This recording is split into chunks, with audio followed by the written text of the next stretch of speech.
Glenys, I wonder if you would mind just doing a brief exercise with me so we can explore this a little bit further and explore what might be helpful for you in terms of maintaining eating in a more healthy way, seeing as you're off to a good start by the sound of things. Can you tell me, on a scale of 1 to 10, where 1's not at all important and 10's very important, how important is it for you to maintain eating in a more healthy way?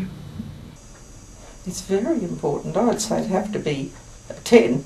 Right. So it's right up there, Yeah. right as high as it could be. Yep. And you mentioned that some of the reasons for that before is that you're really worried about your health, you're Yep. worried about blindness, Yep. and all of the other complications that go with diabetes. Is there anything else? Not that I can think of.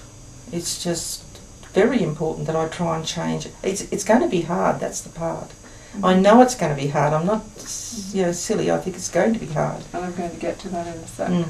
I'm just still interested in just exploring a bit more fully all the reasons it's important to you. And the main thing seems to be health. And you also mentioned that you wanted to get some weight off so that you could be a bit more mobile and maybe help with some of your pain as well. Yes. Are there any other reasons why it's important to maintain a more healthy diet? No, I just want my life back. Okay. I want my life back. That's a lot, isn't it? Yes. Mm. Because I've lost so much. In terms of not being able to be active and Yes. involved in things. Yes. Okay, so that's why it's really, really up there. It's very Yes. important. It's as important as it could possibly be. Yes. Okay. Definitely. So on the same scale of 1 to 10, but this time talking about confidence, if 1 is not confident at all and 10 is extremely confident, where would you put yourself on that scale? What number would you give yourself for confidence that you could maintain this more healthy way of eating? I'd like to say 7, but I'll probably say 5. Okay, so you're about halfway. Yeah.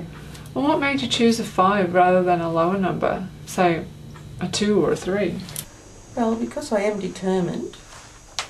I am really determined to try, because I am worried about my health, and I'm worried about the things I've lost, things I used to do, and I want them back. But I still haven't got enough confidence in myself. I think I need someone there to back me up. That's why I was saying, with the government's doing a lot as far as supplying these healthcare professionals, but there doesn't seem to be enough of them. You can't get in. So you really aren't getting somebody that's there to support you when you really need it. Yeah, I hear that's not frequent enough, and I'm going to come back to that in a sec if that's okay. I'd like to ask you again, because I'm interested, what made you say a 5 rather than a lower number? You're obviously a bit confident, and I'm interested in that.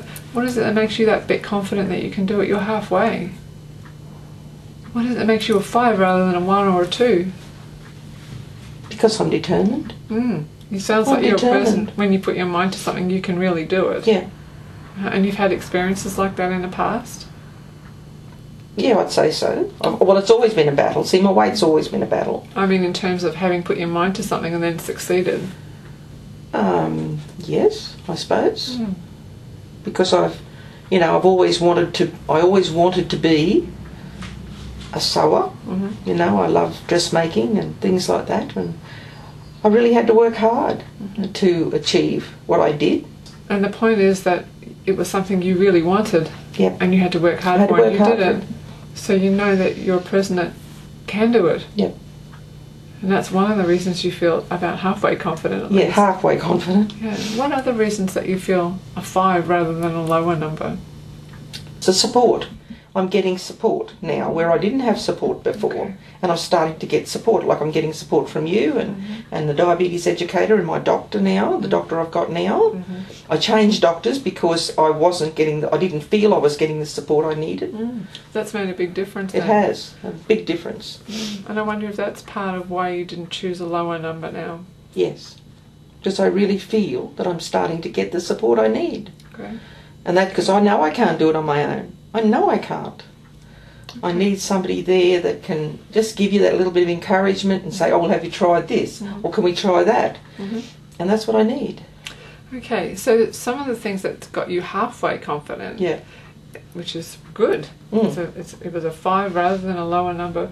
partly because you're a determined person and you've overcome quite a lot of adversity in the past. Yeah. And when you put your mind to something, you've really been able to do it, despite all odds at times. Yes. And the other thing that makes you feel a bit more confident than you might have earlier is that you've got a bit more support now. You've got a more understanding GP, you've got a diabetes educator that you feel is listening to you more, and you've got support in counselling. Definitely. Okay. Definitely. So that's what's taken you to about a 5 out of 10. Yeah. What would it take to bump you up a couple more notches, say to a 6 or a 7? I think it's basically, I've got to go home and weigh myself and see if I've lost any weight. And if I have, well then I can believe what this guy is saying in the book, that this diet is supposed to help diabetics. So if I see that weight starting to come down, then I'm thinking, oh well, maybe this is half the answer anyway. I hate getting my hopes built up and then finding it doesn't work. So let's hope. So getting some results would be very motivating for you. Yes, very. And you mentioned earlier that if your family was on side, that might also be something that could help you to maintain. Yes, yeah. Is that something that you're Well, able I haven't to had do? a chance to talk to the family about it yet, because I think I'm just going to have to sit down and talk to them. And at the moment, because of holidays and things, they're not there for me to really, well, one of them works all the time. You can hardly find a home to talk to her anyway. So that's the point. I've just got to talk to them. And I think they'll be fine. It's just Mum's changing again. Because I'm always changing something because the doctors are going crook about something. So Because you're a person that tries very hard. You don't give up. no, I don't give up. And that's Not a good very thing. easily. And that's a good thing, Glenys. It's just, okay, I fall down sometimes where I get emotional and I can't cope and all that sort of thing. There are times when it just feels really hard. Yeah, so I just keep trying. Okay, so talking to your family is one thing you might be able to do, and they're away at the moment, so you can't do that immediately. No. Is there anything else that you can do right now to help make sure that you maintain this more healthy way of eating? No, I've just got to be determined, because there's really, at the moment, as I said, well, you only see that, I don't see the dietitian, the diabetic educator until November.